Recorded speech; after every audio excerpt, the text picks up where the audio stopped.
Karthikeya 2 director మన చందు మొండేటి గారు ఇక్కడే ఉన్నారు. Hi sir, congratulations. Thank you very much. అతనికి హ్యాపీనెస్ మొత్తం మీ ఫేస్లోనే కనిపిస్తుంది. యా అవునండి, ఐఎమ్ సో హ్యాపీ. 2 years అయింది కార్తికేయ రిలీజ్ అయ్యి. సో 2 years సెలబ్రేషన్ ఒక రౌండ్ ఆఫ్ కింద అంటే కమర్షియల్ వైబిలిటీ ఉంది, చాలా కమర్షియల్గా సక్సెస్ అయింది, మల్టీ లాంగ్వేజ్లో సక్సెస్ అయింది. అండ్ ఓటీటీలో వచ్చిన తర్వాత దానికి వచ్చిన గుర్తింపు వేరు, ఆ తర్వాత వచ్చిన పేరు వేరు. సో ఇప్పుడు అత్యంత పురస్కారం ఏంటి అంటే నేషనల్ అవార్డ్, అది కూడా వచ్చింది for the best film. So I congratulate my team and I thanks to my hearty thanks to them. ఇప్పుడైతే కార్తికేయ 2 అంటే ఆ రిలీజ్ టైంలోనే మనకు గ్లిమ్స్ లాంటిది కూడా 3 ఉంటుందని చెప్పారు.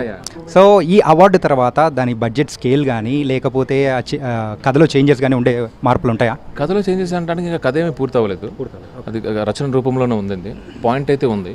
అండ్ ఏదైతే కమర్షియల్గా ఒక వైబ్ వచ్చిందో దానికి అది ఎప్పుడు సీక్వెల్స్కి ఆ అడ్వాంటేజ్ ఉంటుంది. సో దాన్ని డబుల్ ట్రిపుల్ బడ్జెటే మాకు ఉంటుంది, మేము చాలా కంఫర్టబుల్గా చేసుకోవచ్చు. ఏంటి అంటే రీజనబుల్లీ అది బాగుండేలా చూసుకోవడం వరకు ఇప్పుడు మా దగ్గర ఉన్న బాధ్యత, which is the toughest one. And present ఇప్పుడున్న జనరేషన్ మూవీస్ అయితే ఇయర్లో రిలీజ్ అయిన మూవీస్ కానీ ఎక్కువగా క్యామియోస్ అనేది కూడా వచ్చేస్తూ ఉన్నాయి. సో మరి కార్తికేయ 3లో కానీ తండేల్లో కానీ క్యామియోస్ ఏమైనా ఎక్స్పెక్ట్ చేయొచ్చు అంటారా? అంటే ప్రస్తుతానికి స్క్రిప్టింగ్ స్టేజ్లో కార్తికేయ 3 ఉంది, కానీ దాని గురించి ఇంకా ఏమీ లేదండి. తండేలు అయితే ఏం లేదండి. Thandel is between hero and heroine, వాళ్ళిద్దరి మధ్యలో వచ్చిన సమస్య.